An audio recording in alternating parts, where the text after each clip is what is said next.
Par un froid matin d'hiver, le comte et sa cour arrivent au château de Chillon. Au Moyen-Âge, les comtes de Savoie se déplacent continuellement de château en château pour asseoir leur pouvoir, vérifier la bonne gestion de leurs terres et prélever des péages pour le passage des Alpes. Chacun s'affaire, redonnant vie au château. Les coffres de voyage sont ouverts pour aménager la chambre du seigneur. Le lit est fermé par des tentures afin de garder la chaleur de la cheminée. C'est le moyen de chauffage le plus répandu à cette époque. Les poêles n'apparaîtront que plus tard. Au château, chacun a son rôle à jouer.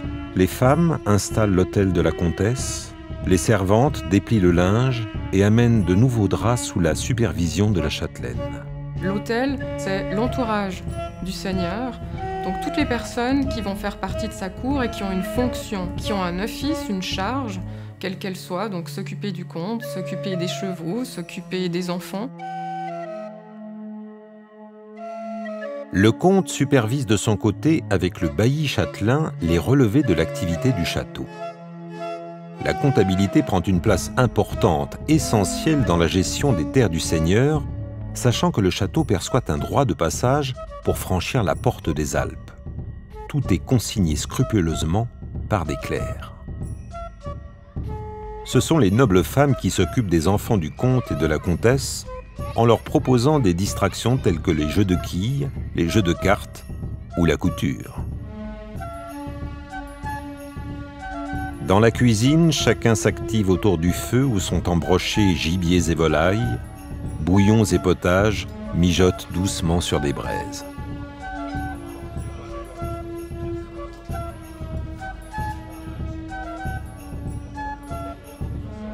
Le comte apprécie les festins dans la salle à manger où la cheminée éclaire et réchauffe les convives. On ripaille, on discute des dernières chasses, on mange avec les doigts et les piques à viande préfigurent les fourchettes d'aujourd'hui. Boisson favorite des comtes de Savoie, le vin est épicé afin de le rendre plus doux. On le nomme le vin d'Hippocrate. C'était un vin qui était quand même relativement différent du vin qu'on consomme actuellement, donc un vin beaucoup plus léger. Donc on pouvait en consommer dans des quantités plus importantes. L'eau pouvait évidemment amener des problèmes d'hygiène, de salubrité, qui n'était pas le cas du vin, et donc on préférait consommer du vin au-delà du plaisir gustatif. L'après-midi est souvent consacré à la chasse, à l'entraînement militaire ou à la détente. Les distractions font partie du quotidien du comte et de sa cour qui apprécie les musiciens et les ménestrels.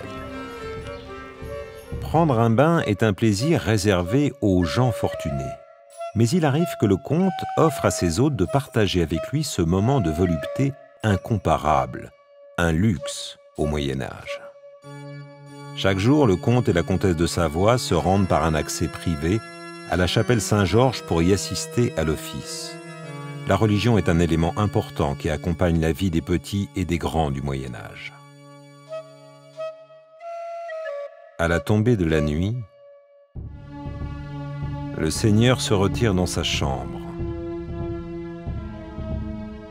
à la lueur des chandelles, tandis que le château s'endort.